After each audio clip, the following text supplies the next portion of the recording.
नमस्कार माझ्या मैत्रिणींनो, मुख्यमंत्री माझी लाडकी बहीण योजनेबाबत एक अत्यंत महत्त्वाची आणि मोठी अपडेट समोर आलेली आहे। या योजनेच्या अंतर्गत जवळपास 80 लाख अर्जांची जी छाननी झाली आहे, त्यामध्ये अनेक महिलांचे अर्ज का बाजूला ठेवण्यात आले, ई-केवायसीचा काय नियम आहे आणि ज्यांचे पैसे तात्पुरते थांबले आहेत त्यांना पुन्हा लाभ कसा मिळणार, या सर्व प्रश्नांची उत्तरे आज स्वतः प्रशासकीय अधिकारी नेत्यांनी दिलेली आहे। हा व्हिडिओ सर्वात महत्त्वाचा आहे, त्यामुळे शेवटपर्यंत नक्की पहा जेणेकरून तुमचा लाभ बंद होणार नाही। चला तर मग थेट पाहूया त्या काय म्हणतायत। हा जो 80 लाखाचा आकडा आहे हा फक्त ई-केवायसीचा नाही, यात ई-केवायसीचे काही महिला असतील ज्यांनी ई-केवायसी केलेली नसेल इतक्या मुदतीत सुद्धा तेही आहेत। काही आम्हाला गेल्या 10-10.5 महिन्यापासून आम्ही एक IT विभागाचा म्हणजे इन्कम टॅक्सचा आम्ही जो आकडा ज्यांचं उत्पन्न 2.5 लाखापेक्षा जास्ती आहे, हा डेटा जो आहे हा आम्ही त्या ठिकाणी मागवलेला होता। त्याला साधारणपणे 10-11 महिन्याचा कालावधी गेला, तर त्या जवळपास एक 11, 11.5, 12 लाख हा तो डेटा याच्यामध्ये 80 लाखामध्ये समावेश आहे। याच्यात 4.5 पावणे 5 लाख अशा महिला आहेत ज्या 65 वयोगटाच्या पुढे गेलेल्या आहेत, जे वयाचं निकष आहे तर त्यामध्ये असतील। त्याच्यानंतर याच्यात सरकारी कर्मचारी ज्यांनी लाभ घेतला होता ते काही हजारांमध्ये होते, 14-14.5 हजार असतील। त्यांच्याकडून वसुली जी आहे ही गेल्या 8 महिन्यापासूनच सुरू आहे, त्याच्यामुळे ते याच्यामध्ये आहेत। तर अशा पद्धतीनं काही नमो शेतकरीचे आहेत जे नमो शेतकरीचाही लाभ घेत होते, याचाही घेत होते, तर अशा पद्धतीनं ते साधारणपणे हा आकडा आहे। याच्यात सुद्धा काही आमच्याकडे ज्या लाभार्थी महिला आहेत यांनी विनंती केलेली आहे की त्यांनी ई-केवायसी करून सुद्धा त्यांना लाभ हा बंद झालेला आहे।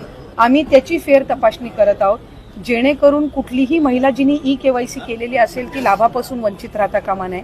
त्याच्यामुळे राज्याचे मुख्यमंत्री देवेंद्र फडणवीस साहेब, एकनाथजी शिंदे साहेब, आदरणीय सुनेत्रा काकी असतील, मंत्रिमंडळ असेल, याच्यानी आपण ती ज्यांनी ई-केवायसी केलेली आहे पण त्यांचा कदाचित काही कारणास्तव टेक्निकल अडचणीमुळे लाभ बंद झाला असेल ती आम्ही करतोय।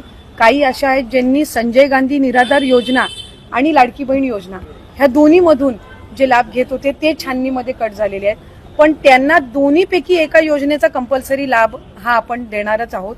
त्याच्यामुळे जे अशा बाय डिफॉल्ट दोन्हीकडे लाभ घेत होते आणि दोन्हीकडनं त्यांची नावं कट झालेली आहेत, त्यांना दोन्हीपैकी एका योजनेमध्येच तरी 100% त्याचा शासकीय ह्या योजनांचा लाभ हा मिळणार आहे। काही RTOच्या संदर्भामध्ये तक्रारी केलेल्या आहेत, यातल्या 80 लाखामधल्या जवळपास 3-3.25 लाख हे RTOचे आहेत ज्यांचे वाहनं आहेत पण ते लाभ घेत होते।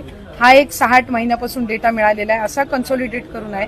पण त्यातल्याही काही लाभार्थ्यांनी म्हटले की आमच्या नावाने म्हणजे निवेदनं आलेली आहेत की आमच्या नावाने कुठलंही वाहन नाही आहे, तर त्याची फेर तपासणी होईल, तर त्या पद्धतीनं आहे।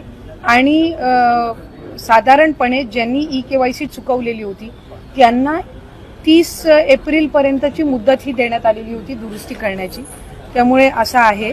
आणि अजून सुद्धा फेब्रुवारी-मार्च महिन्याचा लाभ हा आम्ही गेल्या आठवड्यापासून वितरित करायला सुरुवात केली आहे, त्यामुळे हा आकडा किती असेल म्हणजे वितरित केल्यानंतर हा 7-8 दिवसाच्या कालावधीमध्ये लक्षात येईल। तर मैत्रिणींनो, तुम्ही पाहिलं की ई-केवायसी मधील त्रुटी, आयकर मर्यादा किंवा बँक खात्याच्या अडचणीमुळे काही अर्ज थांबण्यात आले आहेत, पण सरकारने स्पष्ट केले आहे की पात्र महिलांना पुन्हा दुरुस्तीची संधी दिली जात आहे आणि कोणावरही अन्याय होणार नाही।